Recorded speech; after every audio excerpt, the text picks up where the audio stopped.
Namureji barane nyane troje o puto goro ne jabang moeno kunde o jira to bano kwa njallo sa nde oh dale matin mira prepare soir mira motori kura nyame fois mira ko jeno no kano bakura iya nu fonde ko la plali so fela wose kura fela peace e wele wo ila donc ano ki e ma trago tavelo e non kwachi chine cannibal o matin do nyame ka o nego le lan e non fona lo ba le cannibal dale ma me peyo so kaka matin mi fola.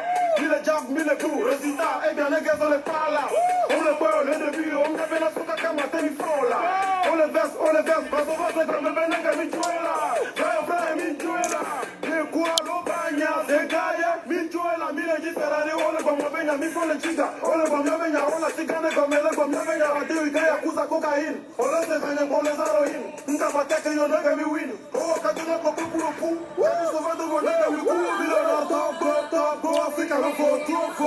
Mi to nada to franco mi la cardio bitch mi le chessy bitch mi le yo man kuku le tajino kuku le tajino kuku le tajino kuku le tajino kuku i body le tajino kuku le tajino kuku le tajino kuku le tajino kuku i body le tajino chapeau noir à bavoie kuku i body le tajino chapeau noir à bavoie kuku i body le tajino kuku i. Yeah, salut la famille, c'est comment? Aujourd'hui, je vais donner encore des points à mon frère Ghettovi. Mon petit Ghettovi. C'est un petit. Hein? Taguez-le. Taguez-le, le petit Ghetto. Tu sais quoi? Tu sais ce que j'aime chez toi? Tu te débrouilles pas mal. Tu vois, non? Maintenant, je vois que après ce qui s'est passé, après notre histoire et tout, les gens sont partis s'abonner à tes pages et tout. Maintenant, tu as un peu de visibilité. Et tu profites de ça. Tu gères ça très bien. J'aime ça. Mais... petit,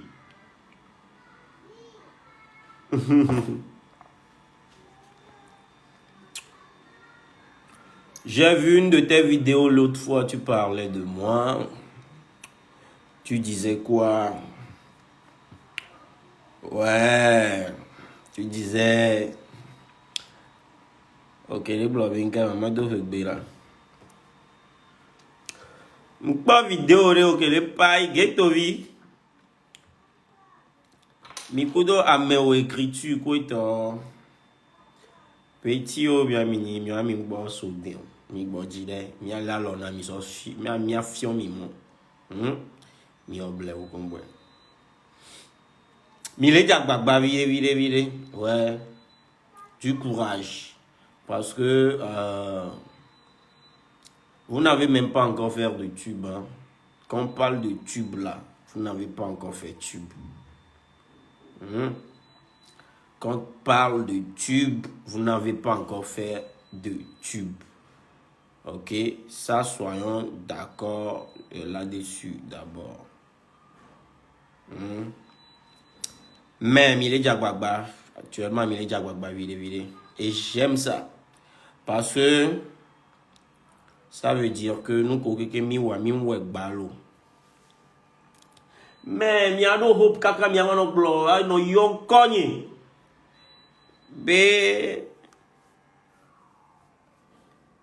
yo ya de hato yo clamo do mba de hato be nyam de hato américain vidéo a des sortes d'encore kon kaka mbe les petits veulent rentrer dans la cour des grands. Les petits veulent rentrer dans la cour des grands. Moula lona mi moufion mi monvi chem de mi bodjida mi nofun nene mi bakpo bouger. Et mbaba donc mi a dit à ma bava mi a dit vile la ba so mi ya ba so zon li a vile a so mi kaka nene mano ku mi kra ma so mi so so den mi bodjida. Mingbati dio. Voilà ce que il dit buzz. Il dit la nam nyaga mais ma va do ndi na mo ni gba pom nyak bo vide. Minya. Moi messia me même tim do non parce que yon do nous on ti amour la pok bo. Donc on va pas se créer un benabe. Je suis une force pour le Togo. Je suis une force pour la musique togolaise. Quand yo dibe a zinvidea yo clashem yem te douenti na wa. Yo clashem yem te douenti na wa. Amola pok bo vide. Donc ene fi bena nyang bale clasher a mecha kabaka bo. Ezu gare nyan. Yema clasher wa. La va nam ga.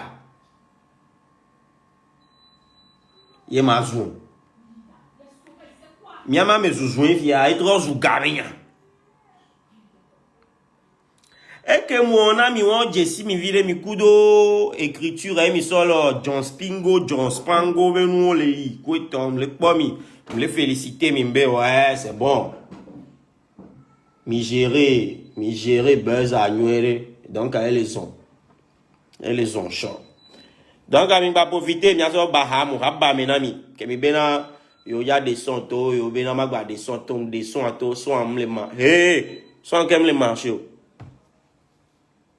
soit le marché, ou le pour la fille à fille, ou le pour le Togo métélé de pépé, ou le pour les traces Africa. Mais si agbe.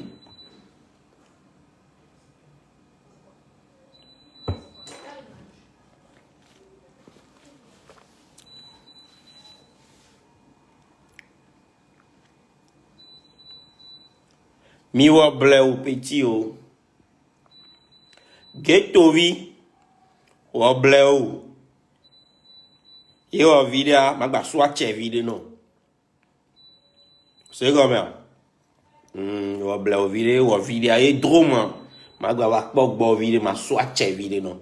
Et y a un tocha comme le douenti na wa. Nya bena ikliaji ba les ovres et c'est egbajo et c'est son au codeto ya comme le pol les filles wa idivide.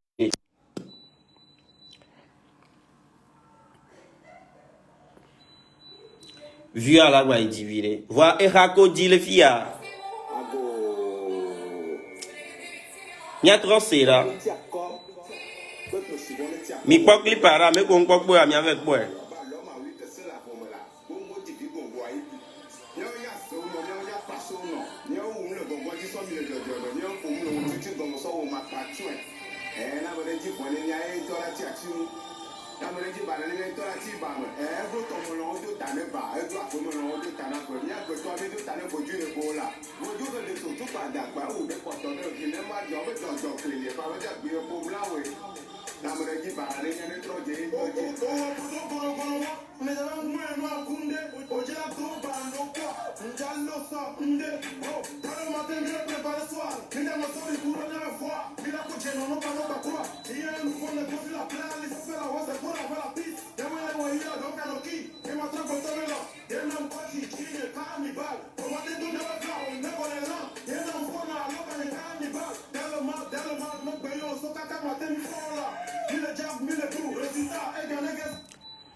Déjà, le rapa non vivi. Rapa bedola non vivi. Ma so exemple Sofion.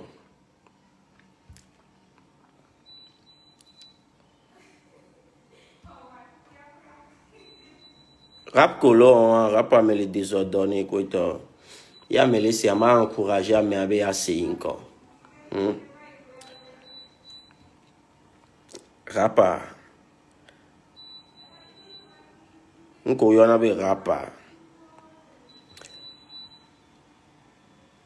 Mon rap deve ma so jomi le moi dit voyons pas de tout. Yende ya to boy mi rappeur o mi la fois 6 au plata.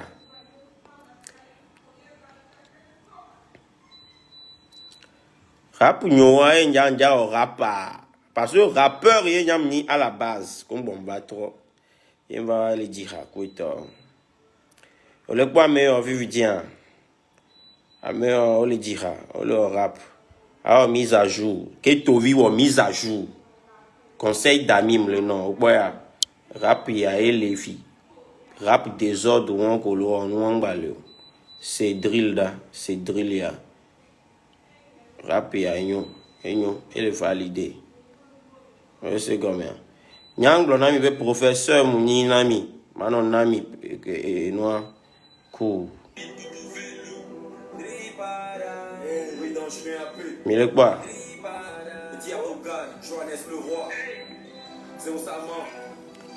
Connaisseur au me rap ya.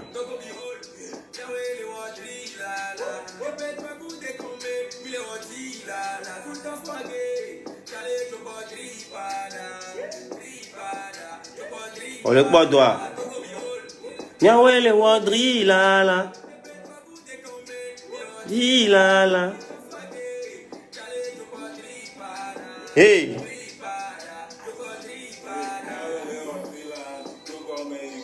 Olesia.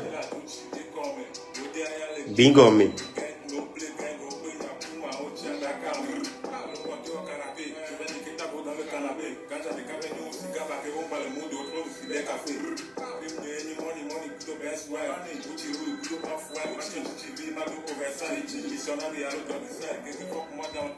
Rap yon. Rap que les filles. On le sait comme ça. Rap à mou dititi là no blogna Kenya mais man no ko amon là no c'est désordre ou rap commercial. A te di rap la sort de nous. Et yo là non. Conseil d'amis yam le non. Conseil d'amis. Mon freestyle des rap des sortes d'aro YouTube dit nyang balek beurre.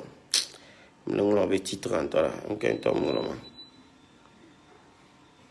Mang freestyle ba be la to man.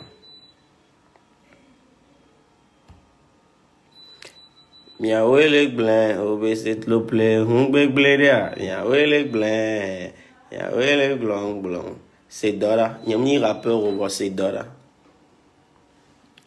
Mia bodjide, mia fion mimo. Non c'est Dora. Mia wele blanc. A dit rap voir moi la validé, a dit rap voir là au tube. Système le noanti bodjide. Obeset lo play, hungbe blendia, mia wele blanc. Yele wandia, mia wele blanc. Yenti mi le ludia, mia wele blanc. Mia wele blanc, mia wele blanc blanc. Mia wele blanc, yesube, mia wele blanc blanc. Mia wele blanc. Mia wele blanc. Ah. Hana du quoi?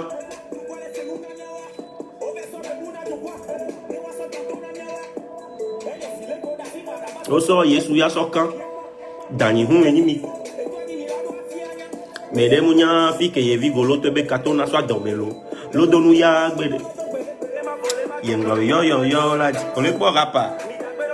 Yenglo ay ay ola ho. Fanyo la homlo. Ya wele blanc rapa me les classes les corps.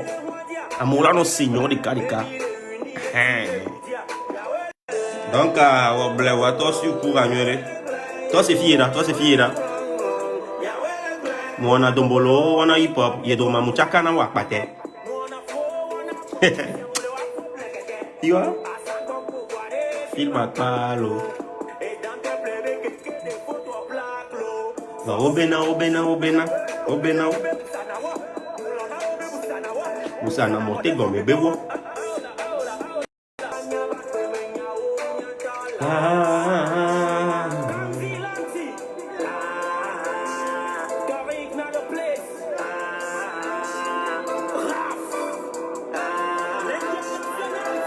On le boit rap. Ghetto vi rap on yona me rap rap que milo le togo fiam lo remarque na mi en mise à jour mi en pas du bout mais quoi système on le trop Rap on balé ni près de asoka si bon que odo kapedi kaka fofo mais soka to du di no rap on balé non.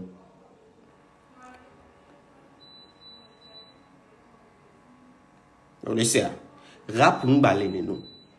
Moi, on a remarqué qu'on a rap trop les drogues qui me voient. Togo et mes rap, même chose. 88 mes rap, 87, 86 mes rap. Tout pas que mes gars, mes rap pour Togo, bah, on a kakana. Américain, les mises à jour dans rap, les Togo, wok, boni. Devi comme pour vailler, les critères, Big Popo Vélo, Folie Janta. Miawe le wadri la rap yeye kowe le fiwa kudo pardon mais question Laura chan et chan le suivre mise à jour nya me kpante wa mi lo rap ke gbere me rap ye petit vi ko mu nya ne gbo chan yo le po mi ne no dana pa wa se unto yo pour rap pour la fille pe o dubu me ko to la nyan parce que rap pour on ba le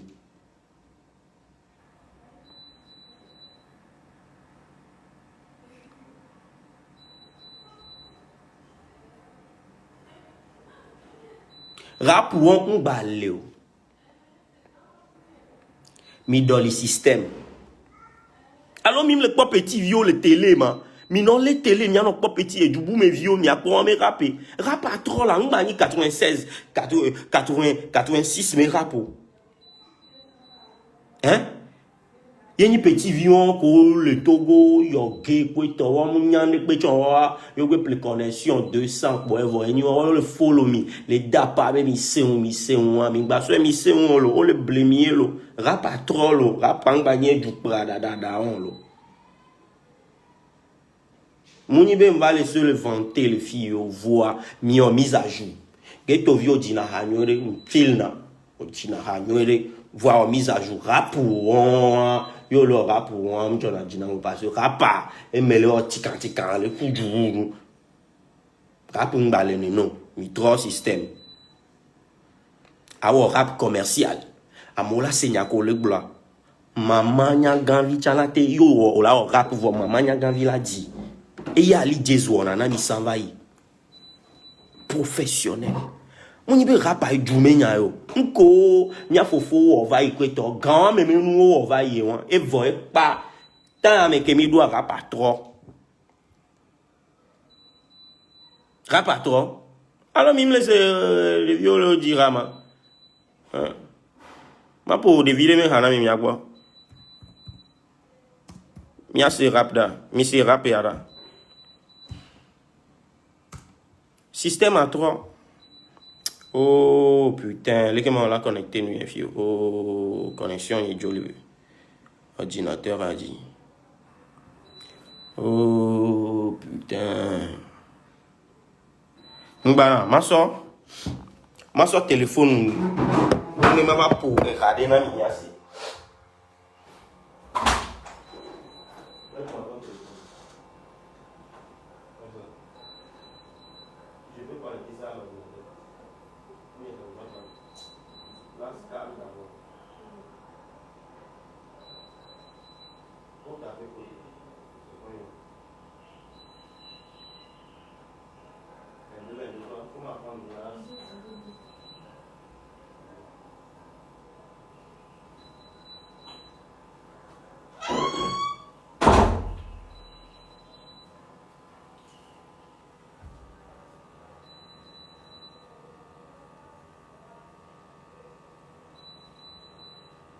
Rap à trop, rap à un si les kémités, si non.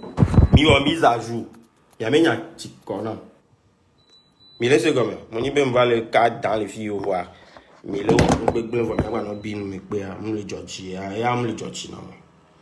Ma Georgie non. Ah, on le Georgie non. Banama.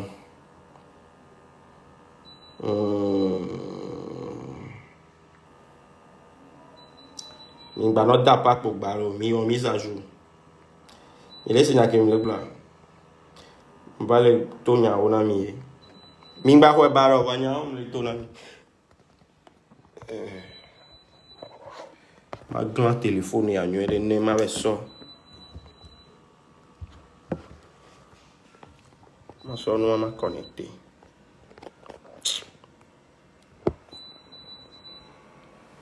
Mbana.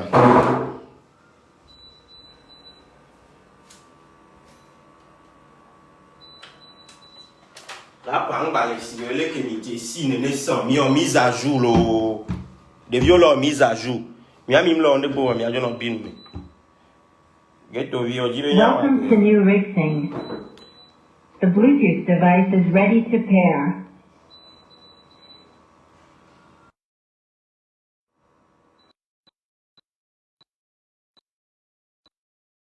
Oh, pas rien.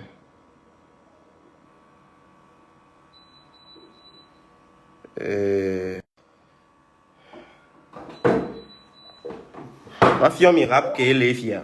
Misia. Ne mi atro mi ame système où tu connais. L'América vit on j'en dis na. Ouais mais rap ça aussi ça passe. Mais bon. Rap que les filles ont mis en mise à jour. Comme quoi mi avant no pompo. Mi laisse ya. Get to vie. Non vu. C'est là que non vu on le dit là. Yo jaba de hare to yo mo mise à jour yo de to hare. On la ponke ma wo ko la. Ma don to banu on la supprimer non parce que on la mise à jour. Banu là non c'est son choco. Vous ça. On va leur dire Chakiti na banu film na Chakiti. L'América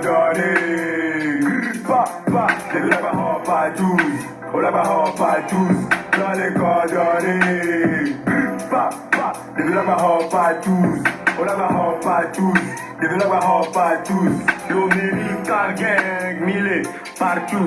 Call me, Cobzer, Yemi, Dadou, fuck la chata bintou. Yotogo mia pelu, yotogo mia pouadou. Raji jondo mia minya mebu, slupa. Ça les prêts, comme des cas, ayamini, et encore n'a pas tous. Coordination, Milan encore donné, t'as perfect nigga. A pas vu les gars ça amené. A pas vu les gars ça amené. A pas vu. On le quoi? Système où on veut le game à méfier. Rap où on veut les filles. Sambina dit ton la des vieux le rap show le duo mais quoi nous les trois mises à jour quoi t'en vois mia tombe le mise à jour voit 2 jours à mélo 3 va quoi t'en pas be 3 va donc 5 mise à jour mais rap pas mais les show et les gamma mais les fifi mais gamme les 86 mais gamme il est ça petit vieux milano blébé au le rap mime le rap au ghetto 3 systèmes ou mise à jour. A me les gens disent hare bingue. Inke les gars y en a titre ma. Et inke me les inke ne boule fou nous mime le inke et fort enis inke eglonya là. Et ranyim nya ranyero. On connaît les TikTok dit, c'est les TikTok dit et chan et me rapa nous. Mi nam titre ane ma dit ma pour les filles. Et les c'est nous hane. Et quand le drume est au hanamea,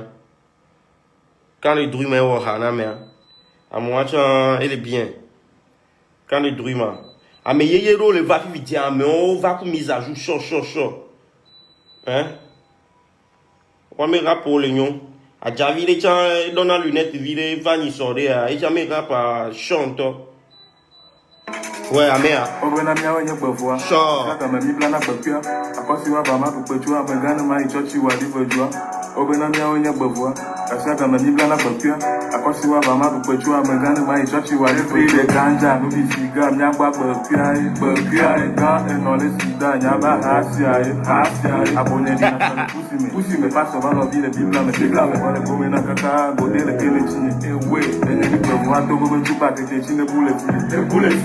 Male mili pako Chelsea, Oli Shaki, Jokizabe Manu na be wapa utati.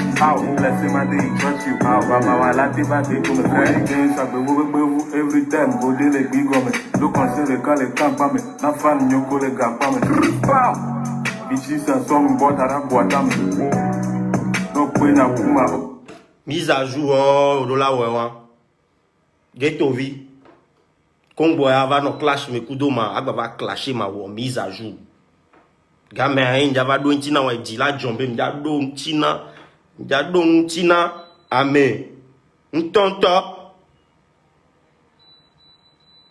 que le ou on tonto parce qu'on parle non des vieux veufs il y a des vieux c'est un temps King Kwame y on fou King Kwame ajawacha mede ouais ajawacha c'est un temps mais laissez rap ou on ko les filles on ni pas non plus des vieux le Togo le founo King Kwame c'est rap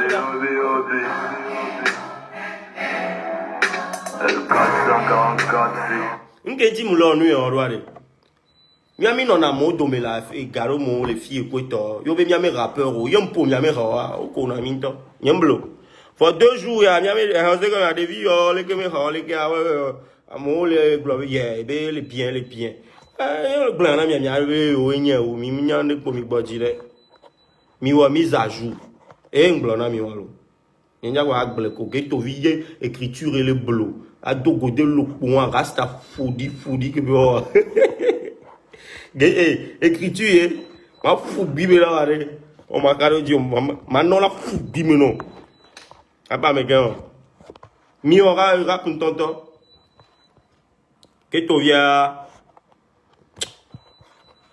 amenyoni lo wa bleu. Mama to pour un ami to chalo. Portable ya chaque bébé m'dia job.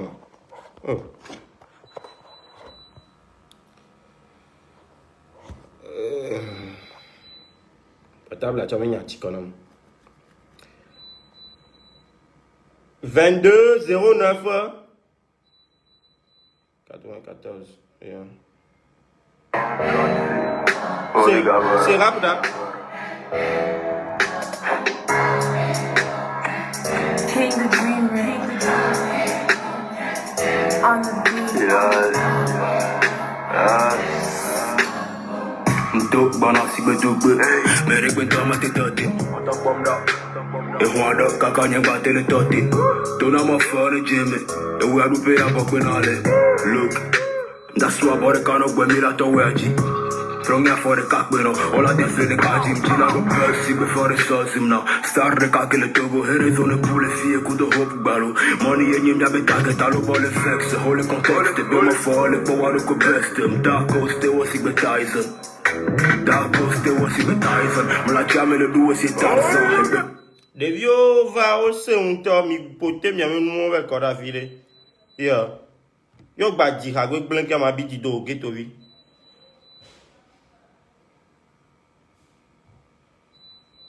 On ya ba nou dina no se son choko gbe la no danu.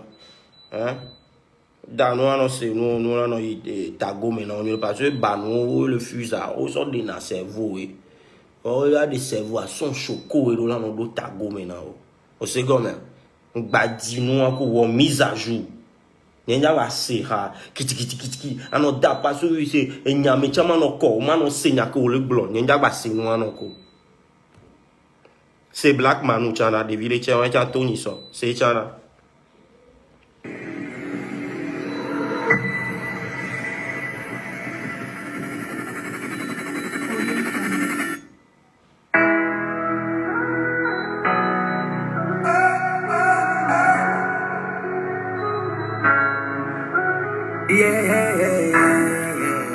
C'est Dara.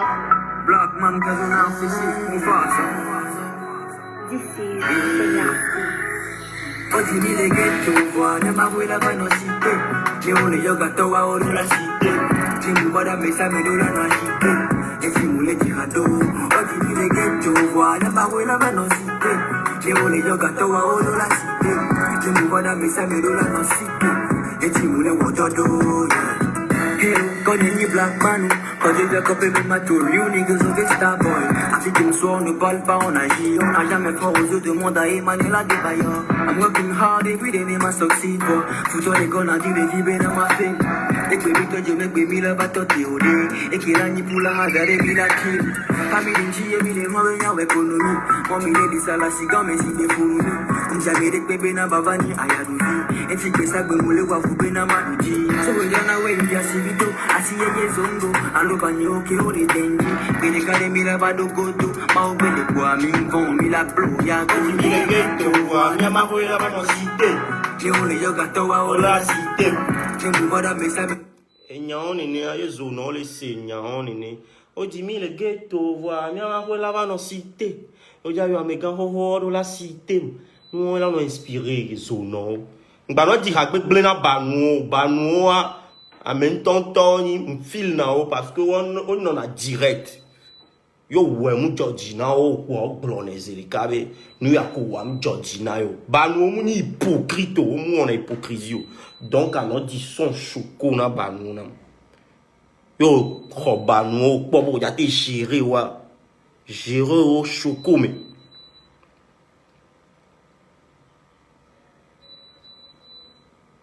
on laisse à gérer banu choco mais yo le c'est soin wa non hein.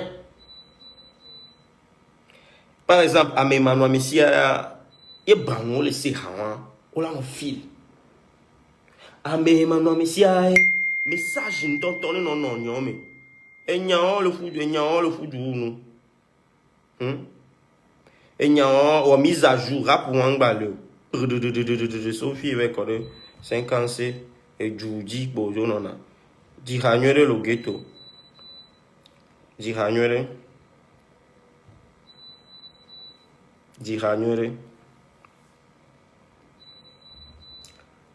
Nous et Raya cham Georgina mo et Raya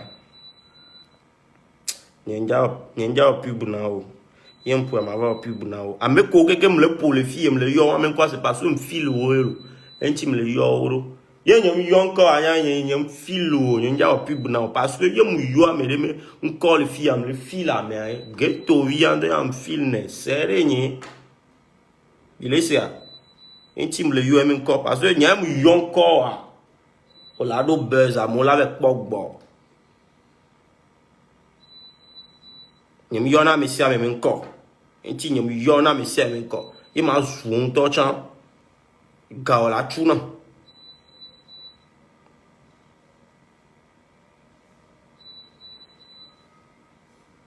il est ça avec lo tu cara les commentaires ou même le bon mi keke mi acha mi ame do ici 2 balles via do portable avec bo mi ame atok bo nya va na nya ko to le commentaire me ko to mi tele soutenir mi amati so mi tele partager wa me nous fo mi abe mi obleu mi acha mi ato ali bana mi obleu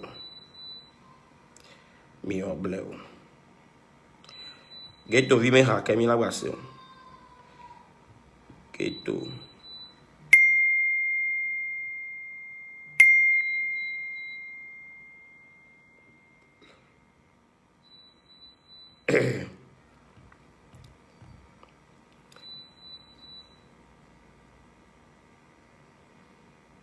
ghetto vi e mi ha rin to jona jina me ya Raya kona 10 000 années. GMG, money, c'est fatal là tout. Standing nigga. ke ha o ke ko do me ko si ya jona jina Ghetto. Money. GMG business. Money, merci. Money. GMG business. Money, merci. Merci. Achat au vieux, on les merci. Non, on les merci. Pas nous, on les merci. Wash out, on les merci. Il a crazy, block, on les merci. Fuck la paradis que les du poids. Filtre et mille, c'est vous les trop smart. Non,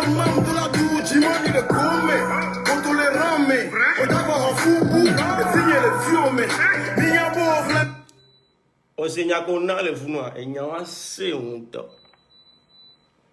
e vinha le vi ome e nya wa ko na mto e na be se na haya get to vie how ke John Adina me ya e ko de to be kuku ibo kuku no écriture ou ta John Pisco we godé wa ke me dona wa ele no conseil be blon le dimu ngenge kuku vi ibo kuku ngenge o bleu kuku ke ibo ha ke on gba dinu ako ha vi yo on va le glober na be nke wo nke na nous vient danser et Niémé vient danser yo vient danser qui a mon laissé la fille à fio les fils wow babenke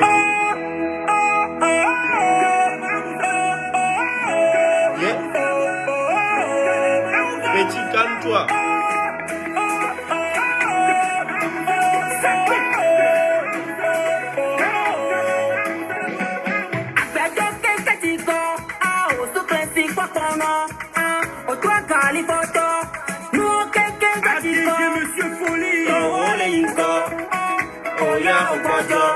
Fica muy poquillo, voy a así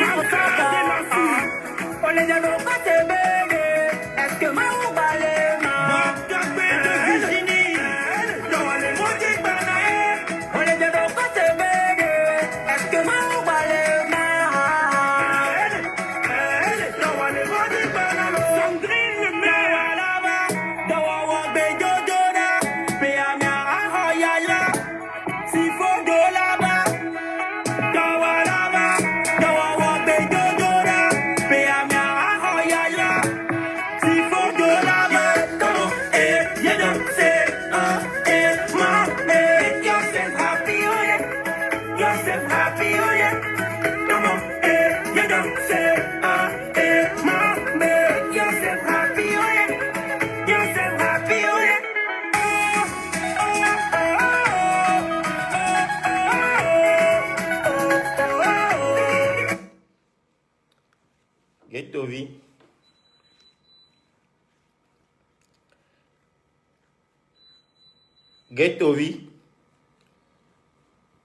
Getovi, j'ai un mouillon, j'ai ton mouillon, hein. Adoligam. Nous en mise à jour. Nous collaborons de tournami prochainement. Nous en essayons. Parce que l'audience qu'elle a su actuellement, nous avons audience anti.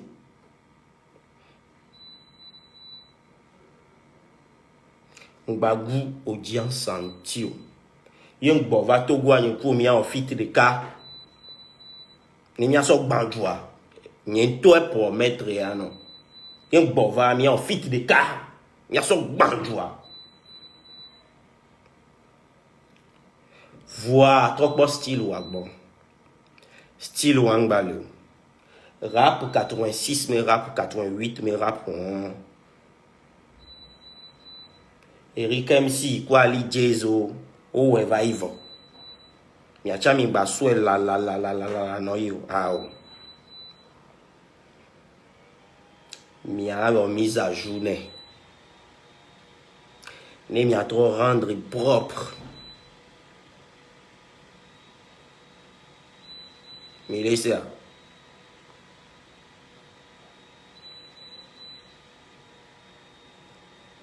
Mi laisse ça. Elle est veuve. Et un bovato wami en fit baisser le cas. Et à me promettre nami. Fit à la sainte. Actuellement, je l'ai préparé album. Album a presque bon. Je l'ai préparé fit baisser l'album a dit. Et bana. Kudo so. Kudo adam. Papa.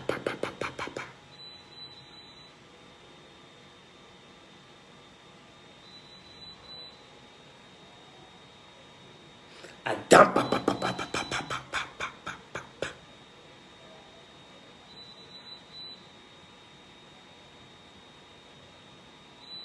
C'est parce que tu n'es pas au Togo que tu fais la bouche, sinon, que banou. Tcho, banou ni meka. Y'a un tongue mounio, y'a un banou ni. Moutogwa comme non, ça n'y a pas de via mi en clash. Que banou ko. Y'a pas de banou ni. Banou ou bien pas de mini, il dit ça va aller.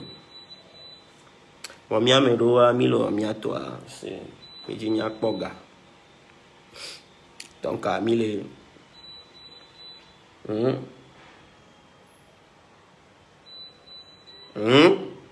Mime le ouest, il est camédo, on est non.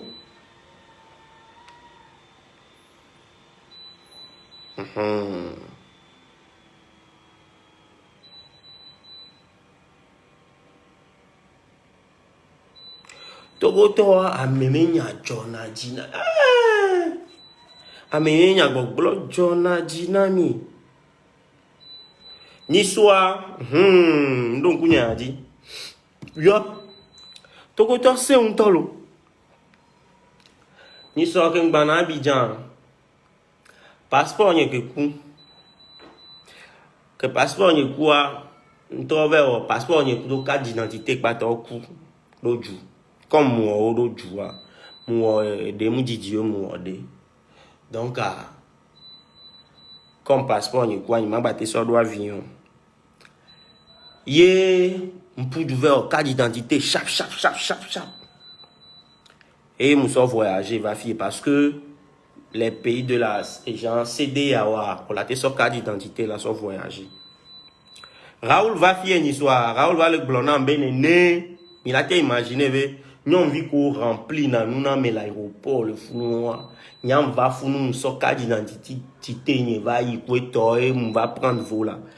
Raoul va aller hier, nous avons vu le globe, et bien, quand nous avons vu le globe, yo, c'est le am do passeport, tiens. Oh, attends.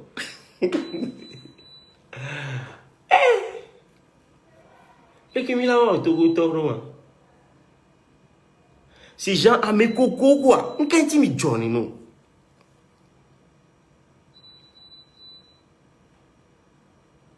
On can't me Johnny no, on can't me on ani ma. On can't me on ani no. Mimba no ni no la. Agbe a mi anglona mi benari. Po agba o me. Ngba no po a me bu ma gban mo, po agba o me. Faut chercher pour toi. Faut chercher pour toi. Bon, Raoul, bena, c'est loi, m'dodo passeport, tiens. Parce que mon carte d'identité va voyager. Carte d'identité, il y a pays de la CDAO, mais on l'a quoi, on l'a été soit ça, y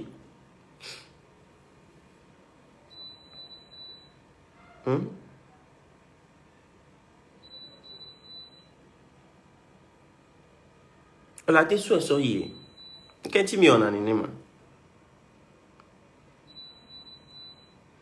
A memenya gbogbo o dora aéroport be wo doa nyan so carte d'identité va do avion donc a epo lelo nu kaka vele bio Raoul be nyam do carte d'identité o ba Raoul va glonya na mai wonde na kaka ma so passeport ni pour va fion que périmé qui expiré te mo glon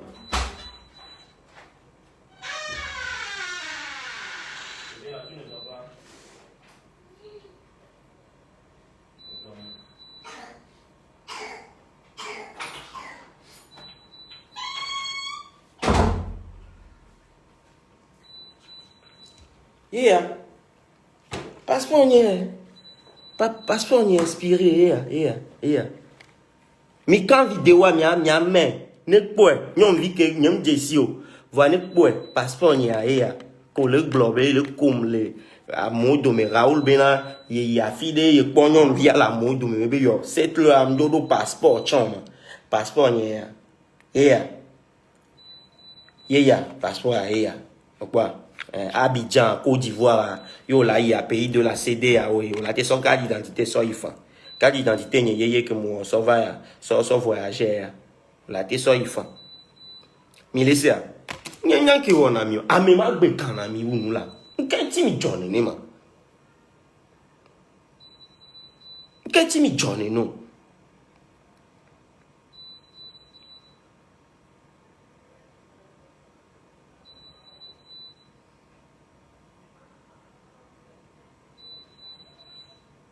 Voyez que Chelsea a mis un temps tout tué au noir blognare et la Georgina m'to.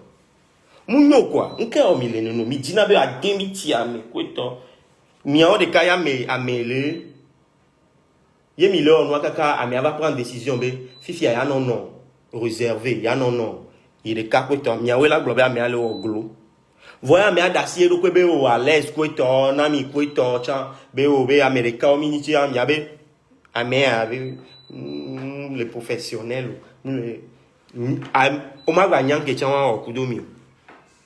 Pourquoi vous êtes comme ça? Qu'est-ce que vous Mini mi anto là, c'est mi dasi, mi c'est comme mi non fa quoi. Nyam li fa, nyam ina na merepo. Ce n'est pas ta photo à l'intérieur. Oh, pas mais là. Donc, on va bloquer dans un passeport. Passeport, collègue pas mal de mou d'ajouter moi on a ça. Mounyewa.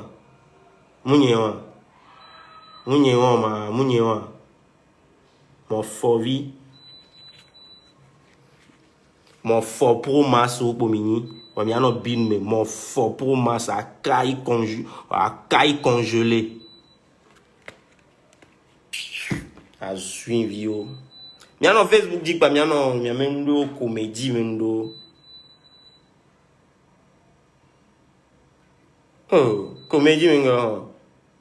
Bye bye, bonne nuit na mi ezande. Geto 20 mon direct ya do. Geto vidéo ya towe donc ma to va dio. A mise à jour. Na des sons chocoto nam. C'est comme ça.